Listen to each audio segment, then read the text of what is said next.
Hello guys, Radhe Radhe. तो आज हमारा चौथा अध्याय प्रारंभ हो रहा है शिव महापुराण का।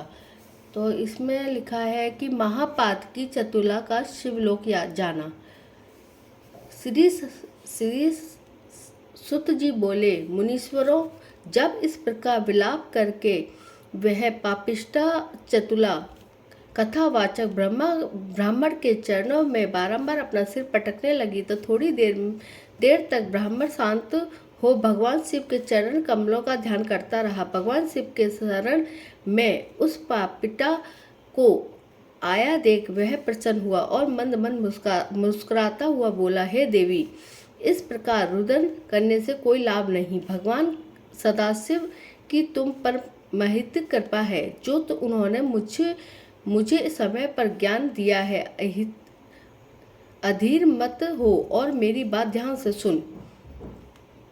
जब शोक को त्याग कर वह पापिष्टा चतुला बैठ गई तो ब्राह्मण बोला, हे दुर्जो आशुतोष, भगवान की कीर्ति वही विमल है, बड़ी विमल है। शिव नाम के श्रवण मात्र से ही पाप जनों के समस्त पाप स्वतः ही नष्ट हो जाते हैं। तू निर्भय होकर भगवान शिव के चरण कमलों का आश्रय ग्रहण कर उनकी निर्मल कथा से ही अपने पापी मन से यह ज्ञान उपजा है।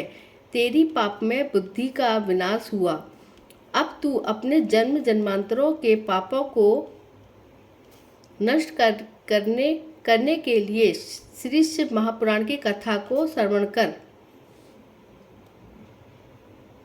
इससे सुंदर और सहज अन्य कोई उपाय नहीं है। भगवान शिव के द्वारा रचित इस महापुराण के फलों को देवता श्री वर्णन नहीं कर सकते।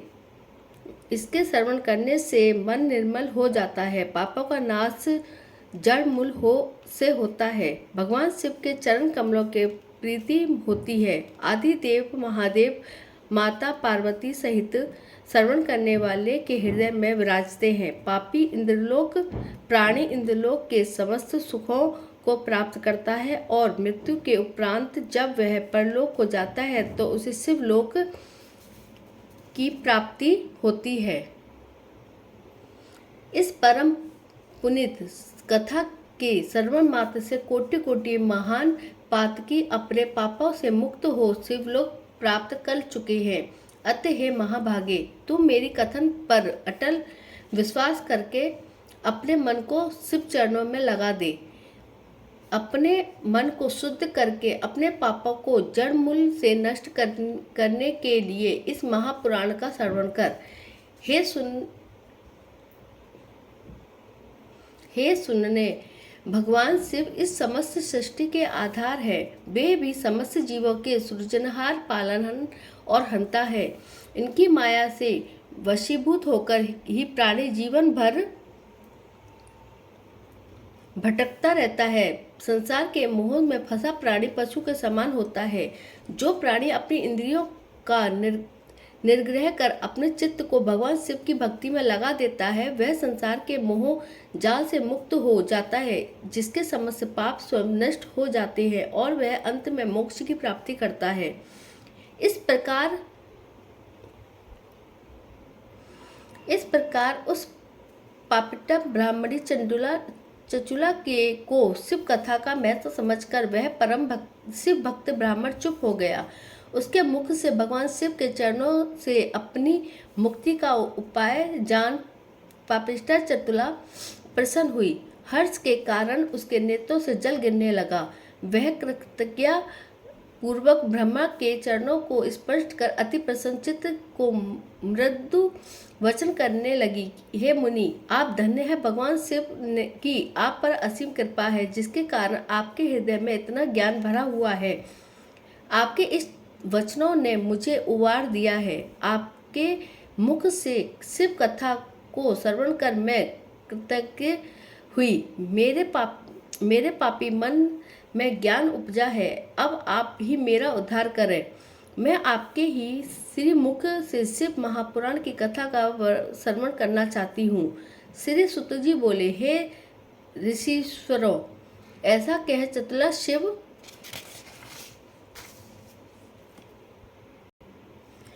महापुराणों की कथा श्रवण करने के लिए उसी शिवालय पे उसी शिव भक्त ब्राह्मण की सेवा में रहने लगी। वह परम तपस्वी दिव्य नित्य शिव पुराण की कथा करने लगा। इस प्रकार चचुला ने उस तीर्थ क्षेत्र पर रहकर शिव महापुराण को अमृतमयी कथा का पान किया। भगवान शिव की इस पावन कथा को सुनने से उनके मन में पापों के समस्त विकार नष्ट हो गए और उनका चित्त शुद्ध हो गया। वह मन ही मन शिव चरणों का ध्यान करने लगी। नित्य वह तीर्थों पर जाकर स्नान करती और सदैव मुख से शिव नाम का उच्चारण करती रहती। उसने जटा बढ़ा ली, वल्कल वस्त्र धारण किए, शरीर पर भस्म लगाई और रुद्राक्ष की माला पहनी। इस स्वरूप से दीर्घकाल तक रह उसने उपवास तथा सफल आहार करते हुए शिव महिमा का पाठ किया। उसकी भक्ति से शीघ्र ही भगवान सदाशिव संतुष्ट हुए। इस प्रकार से भक्ति में लीन रहते हुए पापिष्ठा चतुला ने शेष अपना जीवन व्यतीत किया। समय आने पर उसने शिव चरणों का ध्यान लगाए हुए अपने शरीर को त्याग दिया। उसकी जीवात्मा को शिवलोक ले जाने के लिए भगवान शिव गढ़ आए। चतुला ने शिव भक्ति के कारण मरते ही शिव दिव्य शरीर प्राप्त किया और तब वह दिव्य वस्त्र तथा आभूषणों को धारण कर शिवलोक में गई, जहां उसने भगवान शिव को साक्षात दर्शन प्राप्त किए। उसने देखा कि भगवान त्रिलोचन भगवान शिव करोड़ों सूर्यों की प्रभा से आच्छादित है। गणेश उनके विभिन्न रूपों में दर्शन दे रहे थे। उनके वामंग में परम तेजस्वी माता पार्वती विराजमान थी। भगवान महेश्वर के उन दर्शनों को करके चतुला बहुत बड़ी प्रसन्न हुई। भगवान शिव और पार्वती ने चतुला की भक्ति से प्रसन्न हो उनके पास अपने पास आसन दिया।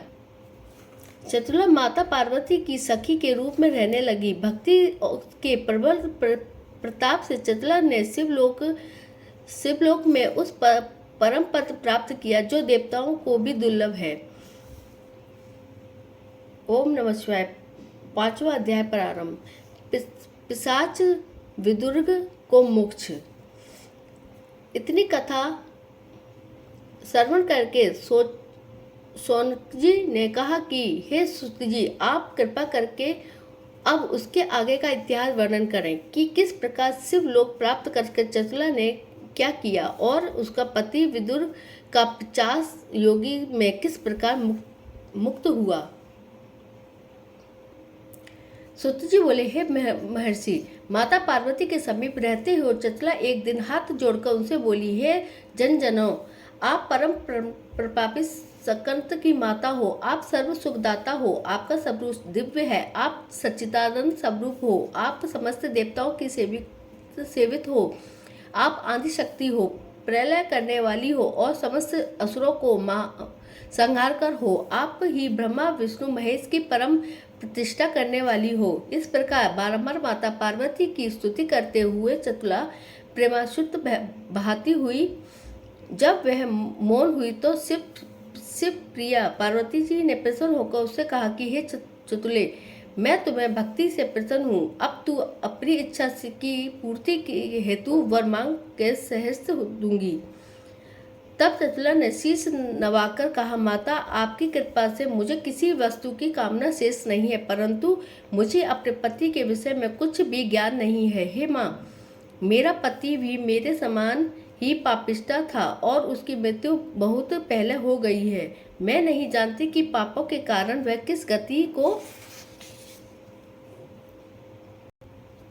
प्राप्त हुआ है। उसके यहाँ वचन सुनकर पार्वती जी ने कहा कि तेरा पति विदुर आपने पातकों के कारण महानरक में पड़ा है। अब वह 25 होकर विंध्याचल पर्वत का 50 योनि भोग रहा है, वहाँ उसे महान कष्ट है। इस वचनों को सुनकर चतुला बहुत दुखी हुई। तब वह अपने पति की मुक्ति का विचार करते माता पार्वती से बोली, हे माता, आप मुझ पर दया करके मेरे नाराज पति का उद्धार करें। आप मुझे मेरे उपदेश दे जिसके कारण महानरक की पिशाच योनि से मुक्त प्राप्त कर सके।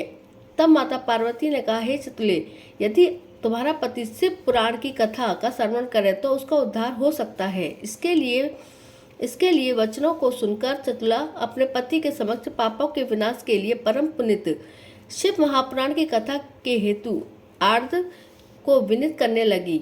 उनको इस प्रकार पति की मुक्ति के लिए आते हुए देख जनजगनी माता पार्वती की दया उपजी और उन्होंने शिव कथा के दक्ष तुर्वरु नामक गरुण को बुलाकर कहा, हे गरुण श्रेष्ठ तुबलु, तुम इस दिव्य पति चतुला के साथ विंध्याचल पर्वत पर जाओ। वहां उसका पति अपने पापों कर्मों के कारण वहां भयंकर पिशाच के रूप में निवास करता है। वह अपने पूर्ण जन्म से वैश्यागामी ब्राह्मण कर्मों के हित दुष्ट क्रोध और सज्जनों के देह करने वाला था। इस हिंसक दृष्टि प्रकृति दिनों के कारण दायक पराय घरों को भस्म करने वाला चांडाल अपनी पत्नी को व्यभिचारिणी बनाने वाला था। इस महापातकी ने अपना मनुष्य जीवन महान पाप कर्मों से व्यतीत किया। अतः अपने महाभयंकर पापों के कारण उसे मृत्यु के कारण महाघोर नरक मिला। उस नगर में वहां भयंकर यातनाएं भोगने के कारण वह पिशाच बनकर पर्वत पर रह रहा है। उसकी पत्नी मेरे परम प्रिय चतुला की इच्छा कर समस्त श्रोताओं कृताओं हो गए। वह महान भयंकर पिशाच शिव नाम श्रवण करते हुए अपने जन्म जन्मांतर के पापों से मुक्त हुआ। उसने एक पिशाच स्वरूप त्याग कर दिव्य देह प्राप्त की। ऋषि मुनि मनुष्य देवता और उन्होंने भी उस ब्रह्म दंपति विगुत तथा चचुला का पुरातन इतिहास सुना। सभी विस्मित हो रहे थे और शिव प्रसाद से उनके दिव्य स्वरूप प्राप्त करने पर वे प्रसन्न हुए और वे शिवलीला की महिमा गाते हुए अपने अपने धर्मों को चले। विदुर अपनी पत्नी के प्रयास पर दिव्य स्वरूप पाकर बहुत प्रसन्न हुए और शिव नाम का कीर्तन करने लगा। तब तुम्बरु ने उस दोनों को अपने साथ विमान में बैठाकर माता पार्वती के पास शिवलोक ले आया। भगवान शिव और माता पार्वती ने उन दोनों को प्रसन्न स्वरूप स्वागत किया। शिवजी ने विदुर को अपना गण बना लिया। हे ऋषियों, इस प्रकार उन दोनों पापियों पति पत्नी ने शिव महापुराण का श्रवण मात्र से परमार्थ प्राप्त किया। इस इतिहास स्वयं इतना पुण्यशील है कि जो इसे भक्ति पूर्वक सुनता पढ़ता अथवा मनन करता है वह इस लोक से समस्त भोगों को भोगकर अंत में शिवलोक जैसे दिव्य लोक प्राप्त करता है। ओम नमः शिवाय। आज मैंने आपको चौथा और पांचवा अध्याय सुनाया है, तो कल हम सुनते हैं छठा अध्याय। तो अगर आपको मेरी वीडियो अच्छी लगती है तो औरों को भी शेयर करें कि वो भी इस पार्ट को सुन सकें। तो अगर आपको मेरी वीडियो अच्छी लगती है तो लाइक करें, सब्सक्राइब करें, चैनल को कमेंट्स में ज़रूर बताएं। तो मिलते हैं नेक्स्ट वीडियो में, जब तक के लिए राधे राधे।